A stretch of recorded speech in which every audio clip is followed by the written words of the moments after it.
All right. So good evening, everyone. Nick Wagner, Sr. This is another episode of the Full Potential Live Show. And this evening, I'm really excited to have Lacey Jamison with us. So Lacey, thanks for joining us. Of course. Very glad to be here. And I mentioned to Lacey before we were on live that, I've had a lot of people ask to be on the show. And then I also reached out to a bunch of people in my network that I trust and asked them, who should I have on the show? And Lacey was a recommendation from one of our mutual friends.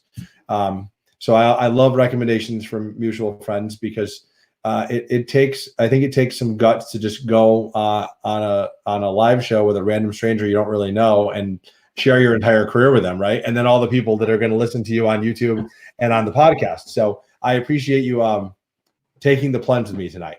Of course, I'm very glad to be here. Yeah, it's going to be fun. Yeah. And I said to Lacey, because she's your world is obviously communications and PR and marketing, so you're around this all the time. You haven't done one of these yourselves, but you're around this, so yeah. I think you'll be a natural. So why don't we start? Let me start with this.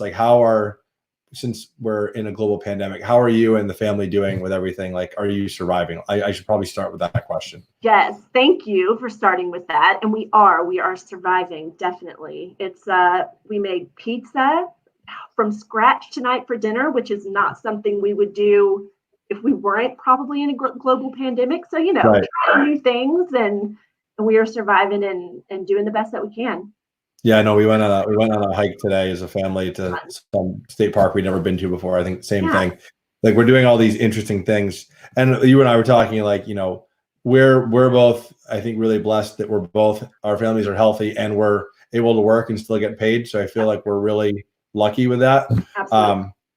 And someone asked me, are you going to keep doing your live show even with everything going on? And my thought was yes, because I think it gives people something to do, right? I think, we're obviously socially distancing because you're in Tennessee and I'm in Connecticut, so we're not risking that. We're good. And, I've had people on that, have talked about, I had a clinical psychiatrist on talking about, how to deal with this.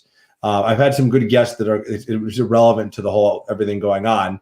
Yeah. And then I just thought, it's every Sunday I do this, and I thought, I'm not going to stop just because this is going on, right? I want to keep some normalcy, so I figured, let's keep doing it. So consistency is good. So why don't we? I like to ask this question to kick things off. So you're at a conference, and someone walks up to you and wants to meet you. What is Lacey's 2-minute elevator pitch or intro to someone you don't know? 2-minute elevator pitch. So born and raised in Nashville, Tennessee.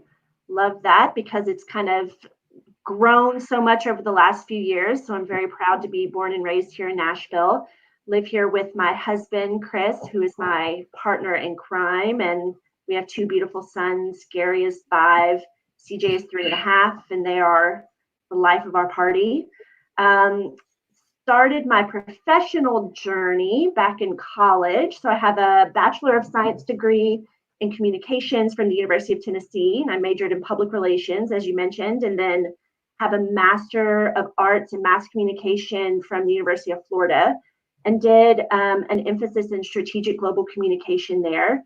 So very interested in humans and how they tick and what they respond to. And, if you go, talking about strategic global communication, what works in Australia or Malaysia and how it doesn't work in Canada or Mexico. So that's very fascinating to me, and seeing how people tick and seeing what clicks and what doesn't around the world. And that's what I've built my career on thus far.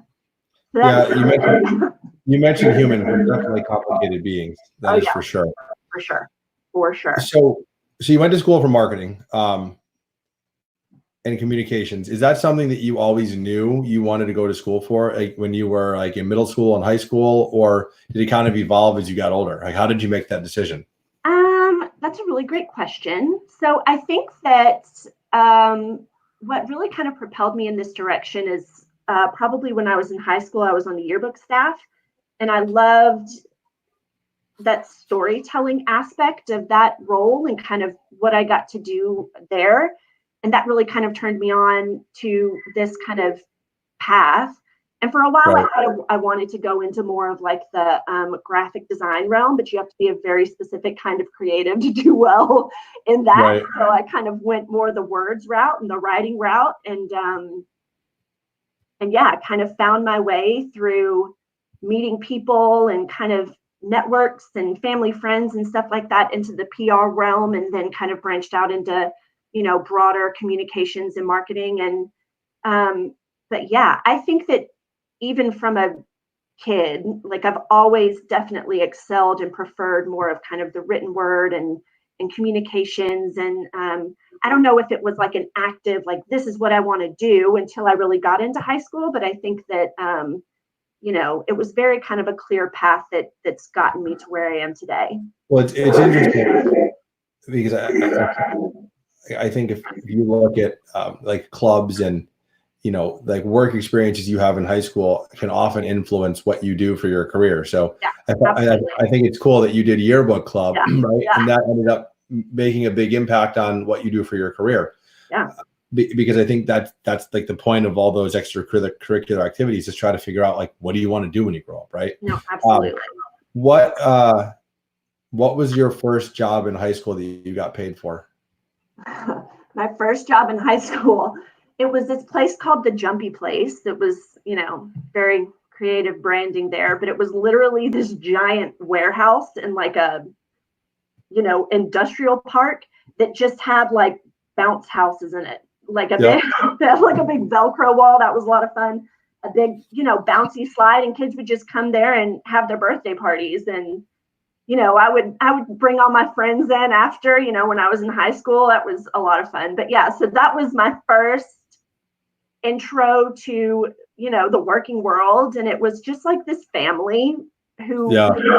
it was not a well-run operation by any means, but it was a lot of fun. And I definitely learned, got to see very closely. I don't think if I had worked at like a restaurant or something, I would have had the opportunity to like see business operations so up close and personal, since it was like, just this family kind of doing their thing, running their own business. But yeah, it was the Jumpy Place when I was 16 years old. People always remember their Yeah. first job. It just stands out to them. So I love asking that because I just think it brings back a lot of fun memories for people. Yes. And I think it's the beginning of your career journey. So I like to kind of flash back to what that was like. Yeah. So was college always something that you knew you were going to do, like growing up? Was that like, were your parents like, Lacey, you're going to college, or was it your choice? No, it was definitely an expectation more so than a choice. I mean, I'm very grateful for it that my parents kind of pushed me in that direction and really kind of encouraged me to go that route. So yeah, definitely more of an expectation than a choice. So, and you ended up going to University of Tennessee, which is, you said you're from Tennessee. Yeah. What was, because I think one thing that was really interesting, right? And I was looking through your LinkedIn preparing for the interview, you did 5 internships while you were in college, which I think is just fantastic, because I think internships are probably one of the best ways to figure out, do you want to work for a company, and what do you want to do when you're done with school, right? Absolutely. So like, how did you, first of all, my first question is, how did you end up getting 5 internships, right? Number one. Yeah. And what did, do you feel like that really helped propel your career? Yeah. So getting 5 internships, it starts with that one. And the first one that I got was a PR firm here in Nashville. It actually was, once I made it through college, ended up being my first job as well. So that was kind of a cool full circle. But it was a networking thing. It was one of the partners. My mom is a hairdresser, and she did one of the partners' hair. So it was just kind of like an in passing, hey, Lacey, thinks she wants to go into PR. And, yes, I'll do an unpaid internship, like for sure. My mom kind of casually brought it up to me, and I was like, what? Like, yes, because it was so competitive, right? Like, Right. I just remember in college, everyone was like, if you didn't have an internship, like you were so behind, because it was all about building that resume. And especially in the public relations and communications realm, where, you want to hit the ground running and you want to get into that industry right out of college. And that's how you do it. You build up your resume in that way, and you kind of have those proof points of those networks of people that you can really point to and say, yeah, I did everything I needed to do for these people, like give me that job. So You, kind you, of you just made, I think, two really important points. I do this live show and this podcast to help people, propel their careers, right? And like I interview successful people like you, so other people can hear like, hey, what are the things that you've done that made you successful? What are the things that you've done that maybe haven't made you successful, and how can we learn from it, right? Yeah. And you just mentioned two things, like the power of networking, which is, I think a lot of people truly don't understand how powerful networking can be. You just gave a great example of your mom networking for you and getting you an internship, right? I know. And the second thing you mentioned was you took an unpaid internship, which I think a lot of students are kind of like, really? I should do work unpaid? And it's like, yeah, your first internship may be unpaid, right? I'm sure all 5 of yours are not unpaid. Yeah.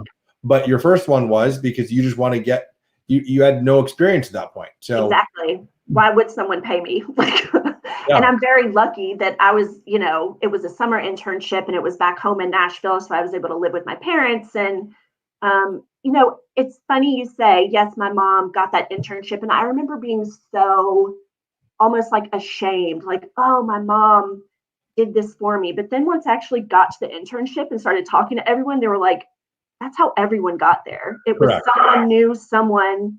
It was all based on relationships. So whether it's your mom or your friend or your aunt or your uncle, when you're that early in your career, you got to jump on it because you prove yourself.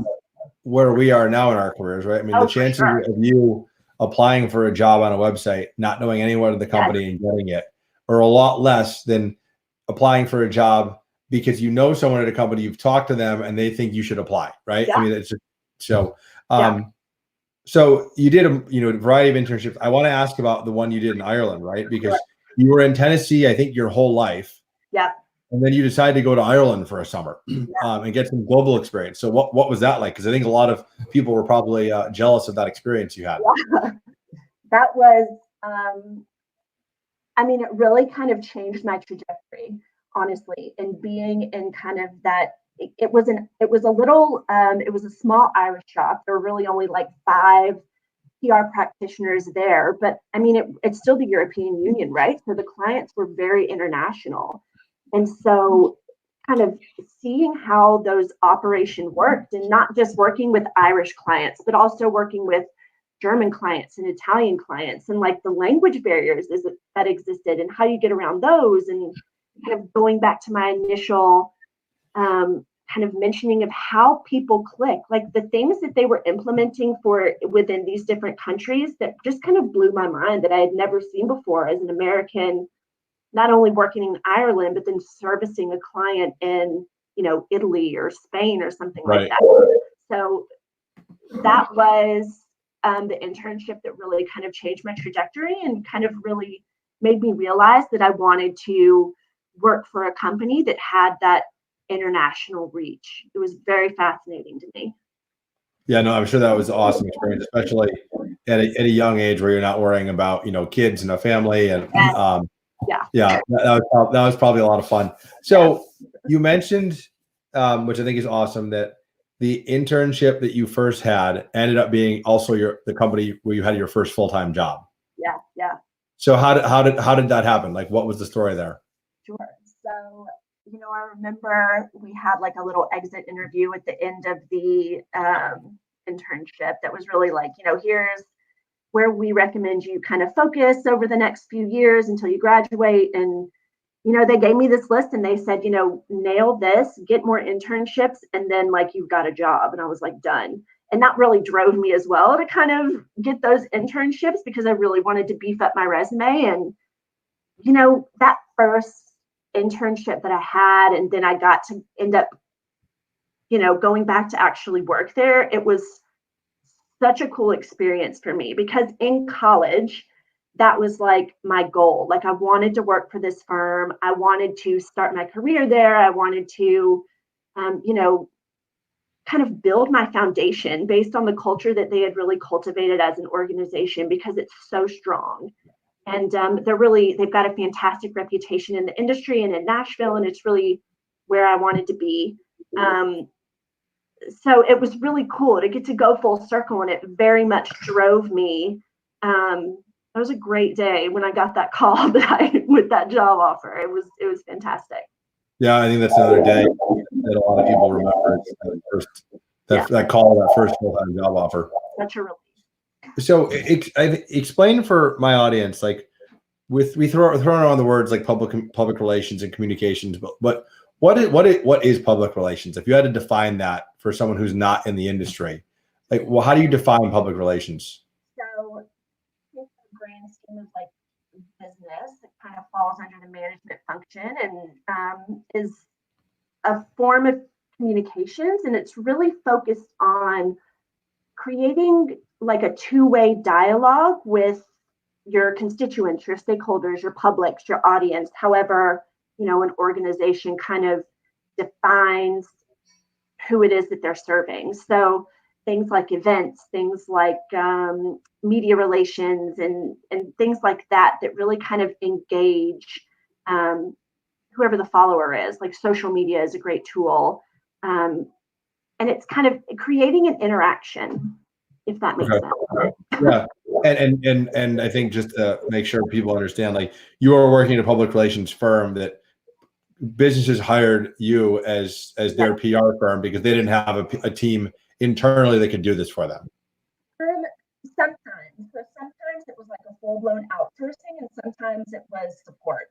So like today, when I'm in a corporate role today, and I would hire a PR firm if I just need like resources. Like I don't have the full team to like put on a full-blown groundbreaking event or what have you. So I'll hire a PR firm to kind of have boots on the ground, if you will, and they're focused on it. You know what I mean? Okay, so it could be like just augmentation. I get it. Yeah, for sure. Yep. So you ended up landing a full-time job at the company you wanted to work for in public relations. After your 5 internships, college is over. You're like, you got your job, your dream job. You made it. What made you go back to school to get a master's degree, even after you just finished undergrad and got the full-time job you wanted? Like, tell us what drove you to do that, because I mean, that there's a large percentage of the country does not have an undergrad, right, a bachelor's degree, yeah. And then even fewer like an even lower percentage of people have a master's degree, right? So what made you go back to get the master's? Really love that question, because it goes back to the summer that I spent in Dublin, and I couldn't stop thinking about it. Like I couldn't stop thinking about the opportunity that I had there and working with these international clients. And so I remember just feeling like a nag, like, okay, what's next? And I think that maybe some people right out of college, like, you always have kind of like a next, like I graduate high school, I graduate college, I get a job, but then it's like, well, I've done it, now what? So I remember thinking, okay, I don't think I want to spend my career here at the first place where I had a job. And so I started, doing some research and kind of trying to define what my next dream job was. Right. I found this job listing for an Irish nonprofit organization called Concern Worldwide for their director of communications. And, dream job, like everything that they did. The organization was really fantastic, very much, you teach a person to fish, you feed them for life. So they go into developing countries and kind of teach people how to care for themselves. They teach them trades and those sorts of things. And that job required a master's degree to even like apply for it. And that kind of hit me like, okay, if that's the level that I want to work on, if that's where I want to go in my career, that's my next step. So it took a little bit of digging and soul searching to really kind of see what type of organization I wanted to work for. I knew it wanted to be international. It didn't end up being a nonprofit, but where I am today is international. So, and then I just looked to see what that would take. And so master's degree is what came next. Yeah. And what I think is interesting about that is I think a lot of people, I think a lot of people feel exactly how you did when you were done with school, right? It's like, okay, I got to finish middle school, I got to finish high school, and then if I'm going to college, I got to finish college, and then I got to get a job, right? And it's in this. I've said this before. the real world is so ambiguous compared to school, because there's always like, you have to do this to do this. And here's your syllabus for the semester. And you need this many credits to graduate. And it's this much time. And it's everything's like this set chunks, right? And to your point, then you're done, you get your job and you're like, I'm 22 or 21 or 23. And you're like, well, now what? Right. So I think a lot of people feel that way. And I think, and I've told people, I don't have a master's degree, but I always tell everyone I talk to that more school has never hurt anyone, right? Like, I don't think you need it to necessarily be successful in life, but it's never going to hurt, right? So kudos to you for making that happen. So you made the jump then from your first job out of school at the public relations firm to the company you're currently at, which is Lendlease, right? So maybe you can tell my audience like just a little bit about where you work, like what is Lendlease, just in a couple sentences, and then we'll talk about what you do for them. Sure. So I made the transition. Got recruited actually on LinkedIn to work with Lendlease, which was pretty cool. So made that transition, and we are an international property and infrastructure developer. So our global headquarters is in Sydney, Australia. So we're an Australian, that's our heritage. And then our regional headquarters is in New York City. So we have the bulk of our work in the United States historically has been more in construction, especially in cities like New York, Chicago, San Francisco, Los Angeles, a little bit of work in Boston and DC. But we're moving kind of deeper into the real estate development sector. And that's kind of been our business strategy over the last 5 years. But in Nashville is where our business oversees a portfolio of around 40,000 privatized homes on military installations across the country. So in the 90s, Congress passed legislation kind of putting it out to the private market to take on these on-post homes for service members and their families to live in. They were, that's not a core competency of the military to take care of master planned communities. So they essentially said, you know what, we can't do this anymore. They bid it out. It was a competitive bid process through the private sector. And we have a portfolio, and there's about 5 or 6 other large developers across the country who have portfolios as well. So that's where I got my start with the company. And just to clarify for everyone, so this is your active military. You may have a family. You get moved around a lot from base to base within the U.S. or even globally, and your company actually has housing off base where people can stay, because most active military people probably don't buy a house if they don't know how long they're going to be there, is my guess. Yeah, so they're actually communities on post. They're on base. Okay. Mm-hmm. So they're not. I don't know what the percentage is off the top of my head. It's like 30% of the force at any given installation, give or take. They have capacity to house there. So yes, they are on the installation. So like your essential personnel, like the wing commander in the Air Force or something like that, is required to live on post anyway. So they live in our communities and those sorts of things. So yeah. So that's super interesting. So what did you do like in that role as a marketing coordinator? Because that's obviously different from PR. What did you get to do in that role? And I love how they recruited you on LinkedIn. I think that's a fun story. Yeah, that's great. So we have a joint venture partner who oversees all the property management. So I would work with kind of our on the ground marketing manager who really managed the day-to-day resident communications. So I would oversee all of that and manage all the public relations and media relations. So that did fall into my lap. The brand continuity, so always making sure that the branding was correct. Oversaw the social media, oversaw the relationship management with the installation leadership. So that was important to always make sure that our team had a really great relationship with, the leadership on post, and always make sure that those lines of communications were open. So I worked in that realm, and also did some government relations work as well, and making sure that our congressmen and our senators kind of understood what it was that our role was on these installations. So we would I coordinated tours to have them come out so they could really understand the breadth of what we did and how much better it had gotten with the private sector taking over versus, the military doing it. Well, I think it's one of those things that I think a lot of people probably don't even think that this is like something that like a military member or family would have to worry about. But the last thing you want to worry about is where you're living when you're possibly moving as frequently as military families move, right? So the fact that they can move somewhere and like be taken care of and feel good about where they're living is so important.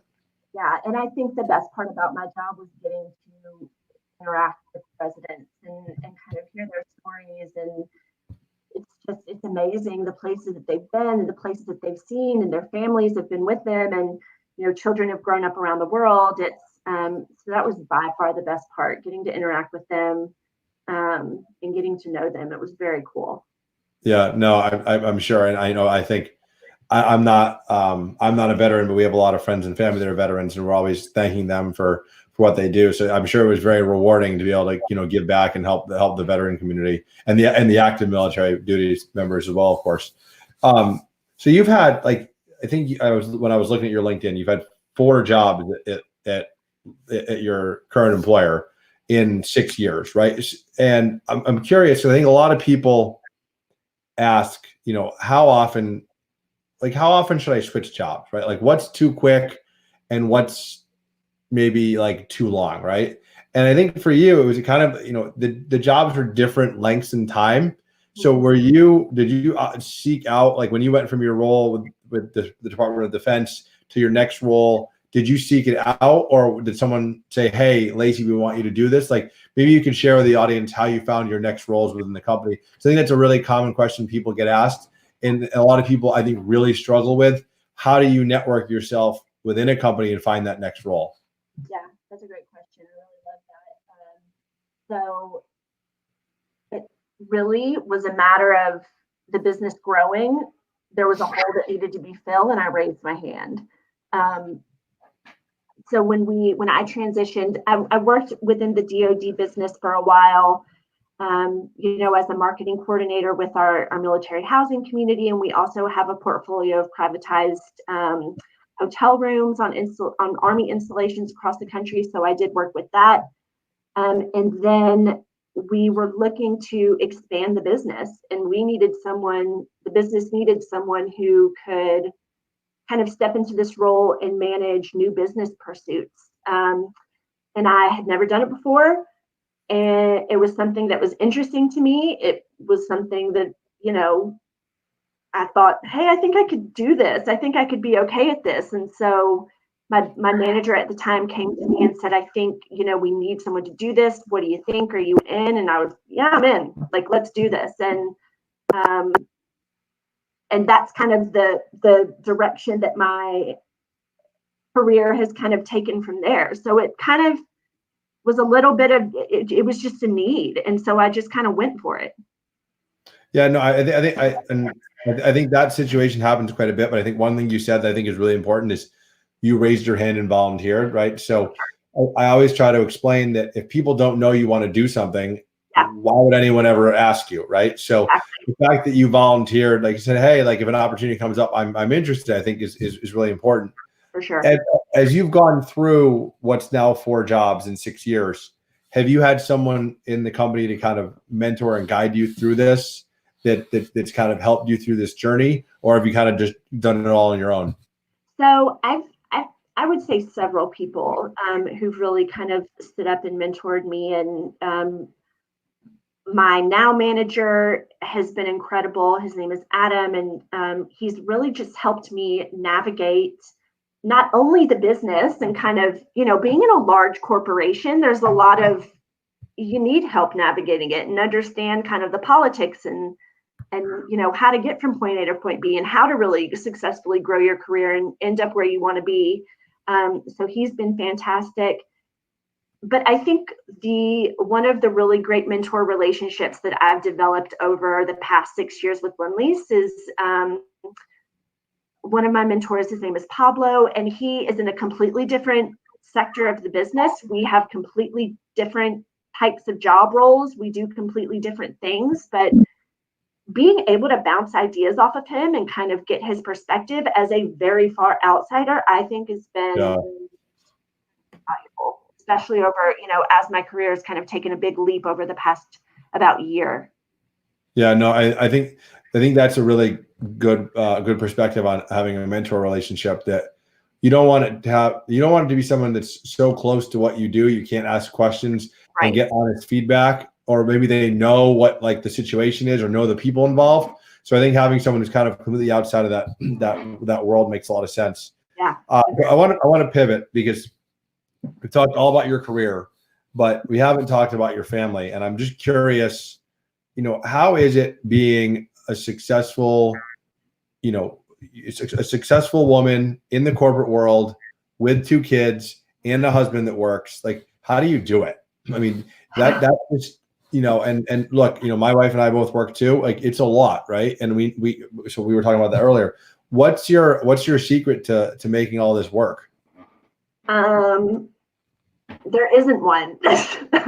Taking every day at a time. And one thing, people always talk about balance, and I always get this image of like trying to act like literally balance, and that doesn't work, right? Like, something's always got to give. And especially with my husband, if I've only got 20% to give to my family, he steps up and gives that 80, and it goes back and forth. So first and foremost, I think having a true partner is what's really important. Like someone who can just step up when you can't give your 50, and you've got to be willing to do the same for them. And then, back to that concept of balance, it's crap. I think it's all about harmony. I think it's trying to find something that just works. You know what I mean? Because balance, it's going to tip. Like, it's always going to tip. So if you can just make it through the day and find whatever harmony works, you got to cut yourself some slack. I think more than anything, and I can't speak for men because I'm not a man and that I've never had that experience, but I think for women, as a woman, I've been extra hard on myself when I have missed dinner, or extra hard on myself when I wanted to be, in that important meeting, but something came up at my kid's school and I couldn't do it. So just having that grace with yourself, I think is what is most important to staying sane. Well, it's gonna be interesting, because we were talking before this. I'm working at home, you're working at home, and I personally I don't really like working at home because it's extremely distracting, especially with kids at home, right? But we have to now. But it'll be interesting to see how what's going on with the COVID-19 crisis kind of changes the way that we work, because there's a lot of employers that were like, no, you can't work from home. You got to be in the office. And now they're forced to have people work at home. And I think a lot of people are now realizing, oh, wow, people are actually successful at home, right? And business goes on. So it's going to be interesting to see how things change. But I think one thing that, I think when you mentioned, kind of this whole idea of balance versus harmony, whatever you want to call it, the ability to work from home and maybe go home, go to your kids' meeting or recital or game, and then log back on at home and get work done afterwards is so important. And like, just 20 years ago, we couldn't do that, right? Companies wouldn't let you, they didn't even have the technology to do that. So I think some people get stressed because it's like, well, I have my cell phone, I'm always on. But in reality, we can actually, if you leverage technology to your advantage, you can actually see your family more. No, I agree. And that's a conversation that I've been having quite a bit as well, is kind of people can be successful at home. And it's, it might not be 9 to 5 exactly. It might be, 6 to 10 to, you know what I mean? But yeah, I 100% agree. And I've got to say, I was not looking forward to working from home and having like the whole motley crew here with me, but having the chance to like eat all 3 meals with my kids. I haven't spent this much time with my kids since like I was on maternity leave. No, I know. Trust me, I know. I think the only thing that I really realized is I'm really bad at teaching them, like really bad. And I've always had like a spot in my heart for educators because my wife's a speech pathologist, but educators are just the most patient humans ever created. Yes. Yeah. So and my kids kids miss their teachers so much. I know they do. I know it's interesting. It's interesting how much they miss school and how much they want to go back. But I know. so let's do this. I want to go to the lightning round where I get to ask you a bunch of fun questions, and you just have to not overthink it, and just answer it, right? So I'll throw some out for you. Yeah. What was your favorite class in college when you were going to undergrad? Consumer behavior. Going back to how people tick. Yes. That was when you figure that out, let me know, by the way. Yeah. Working on it. Biggest success of your career to this point? I would say, so going back to when I kind of first transitioned into chasing new work, that first big win that my team got, I can't talk about it because it's still in the works, but no, I get it. Yeah. But that first, like getting that call, and it was like, we had been at it for like a year and a half, and it was just rejection after rejection. And then to get that win, oh my gosh, that was fantastic. Okay. On the flip side, biggest failure of your career? Failure. I ask this because people always learn from it, right? I don't ask this question to embarrass my guests, but I ask it because every time I ask it, someone's like, well, this is what happened, but here's what I learned from it too. Yeah. I got 2,500 of the wrong brochure file printed. And it was like, it wasn't like set to print, so it looked all janky, like there was no hiding it. That was a bummer. So I had to like send out a bunch of emails saying, hey, we got to pay for this again. And, double check your stuff. That's what I learned. No, that's a good one. Yeah. Best advice you've gotten from someone regarding your career? Oh, probably don't underestimate the power of relationships. Yeah, back to networking. Yeah, and not just even external networking, but also, the guy in finance who sits next to you who you don't really think twice about. You know what I mean? Like someone who's in a completely different role, and kind of going back to the mentor thing, but just day to day, like how can you guys help each other to really move business forward and to drive each other's goals? That's been that's really stuck with me. Yeah, no, I think there's a really good point because you never know. I mean, especially with most large companies, you get a lot of work done based off of relationships and who you know, and sometimes you have to ask for favors to get something done. So, knowing your neighbor, because maybe you might need something from your neighbor at one point, right, is never a bad thing. So I think that's great advice. Yeah. So I always close the show with the same question I ask every guest. And I ask this because, the whole idea is like, what has helped you be so successful in your career, right? So it's called the Full Potential Live Show, and it's all about trying to achieve your full potential. And I know, like, when I talk to guests, none of us are ever truly going to reach our full potential, but we're going to strive for it. So what is that one piece of advice that you would give my audience that's helped you be so successful in your career so far? I would say always kind of keep striving to be uncomfortable, because that's when the growth happens.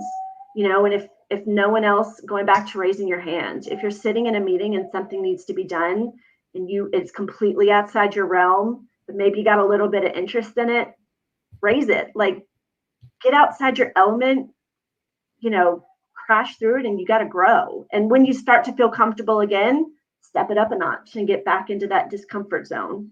So I think that's great advice, but I want to kind of go one step further. I think a lot of people are afraid to do what you just said, right? So I think people, it's scary. They get a job, they learn the job, they get good at the job, and they get comfortable, right? And I think because they're so good at it and what they need to do that they're like, okay, I'm good. How do you push yourself? Like, how do you actually push yourself to do that? And actually, because I think being uncomfortable for a lot of people is scary, right? And they're worried they're going to fail, or they're worried they're going to make a mistake. So how have you been able to push yourself to do that and actually convince yourself to make that change? Like, what's the secret, Lacey? Oh man, pressure's on. I think it goes back to, talking about when I decided I wanted to get my master's, and just kind of like that little something in the back of my head saying, what's next, actually listening to it and actually letting it move from the back of my head to the front to really think about, what do I want to do in my career? And I'm not thinking, I'm thinking about 5 years down the line, but I'm also thinking about 25 years down the line. And what do I do now to get to, like, that corner office or whatever it is that the end goal is? And I think you constantly think about that while creating these little stepping stones to get to that place.